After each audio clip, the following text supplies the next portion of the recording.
All right, so this video I want to talk about. Hey, phone call? No, I want to talk about why the deal is not closed until the money's in the bank.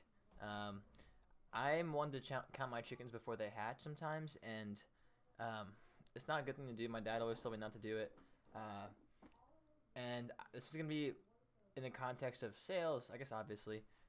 But I want to tell a story and talk about how I thought I had closed a deal and I hadn't yet. Although I still think this one's going to close, but I just want to say you shouldn't count your chickens before they hatch in sales.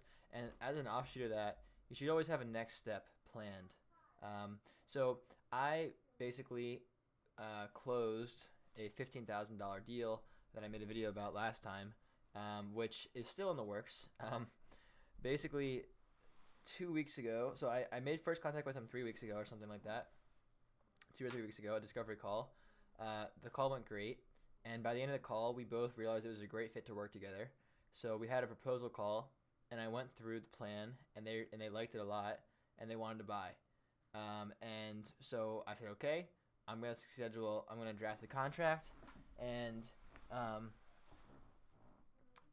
I'm gonna draft the contract, and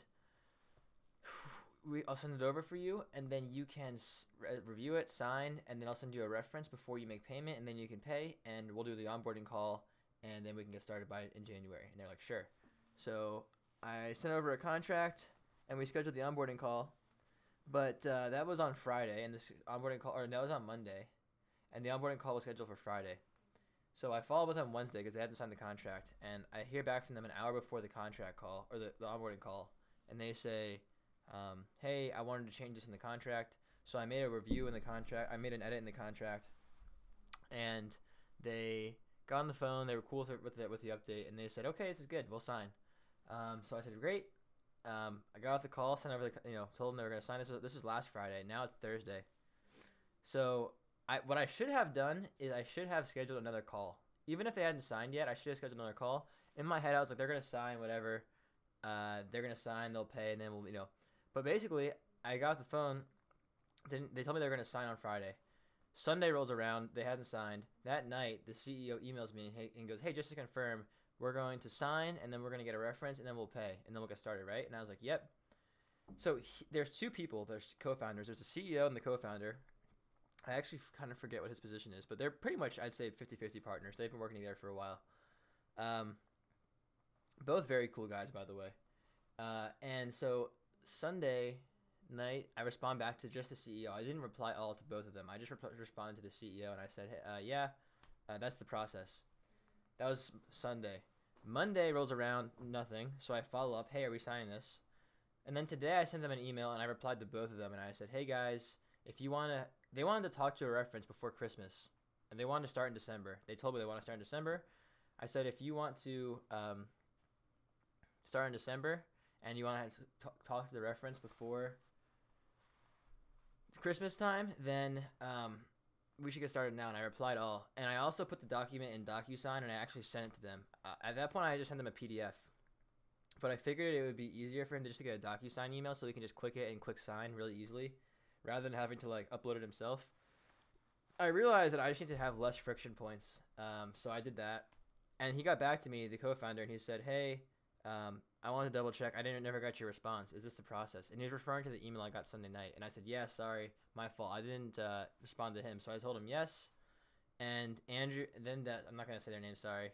I almost said their name, but anyway, he signed. He said, hey, I just signed.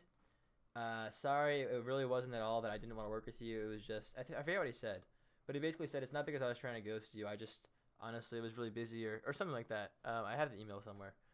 But he signed it, and my CEO signed it. And so now I sent him an email and said, okay, hey, what's a good number for you so I can forward it to our reference for you, and they can call you.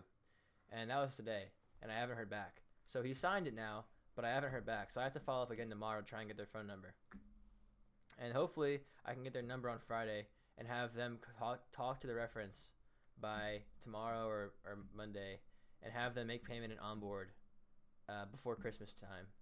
So I basically was like, yeah, I closed the deal. I got the yes on the phone. but I hadn't had them sign. They haven't even spoken to the reference yet, and they haven't paid.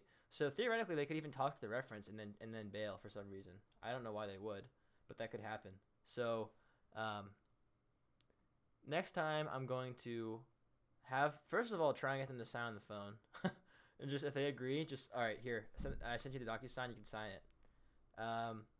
If they don't do that and they don't want to sign, they want to review it, I'll send over the contract, but I'm going to book the next step. And I'm not going to count it closed until I get the money in the bank. So this one I kind of prematurely called it, I think. I still am pretty confident they're going to buy, but it's just been more drawn out than I thought, and I really want them to close.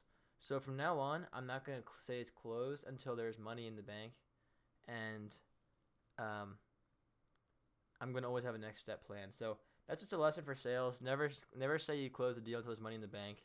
Always have a next step scheduled and defined. And if you can, get them to sign on the phone. That's it for today's video. Hopefully you got some value from this. I sure did. And by the way, if you want to learn how to generate leads for yourself and actually start booking yourself solid with cold email, leave a comment down below, and I'll send you a link to a training document that literally shows you how I generate. It's actually a training document I made for freelancers, for VAs to help me. It shows you how to identify your ideal client, how to find a list of those people online, how to pull their company information, how to find their website, how to verify that they're a good contact, how to find the person to reach out to, how to find their email, and actually validate it, how to even guess emails that your tools won't find for you, how to validate emails that are invalid. It's a really, really valuable tool, and if you use this training document, you or a VA can start having your leads being generated on autopilot, and you can book yourself solid. So comment down below if that's of interest to you, and I will send it to you. Hopefully you got some value from this video. I'll catch you on the next one. See ya.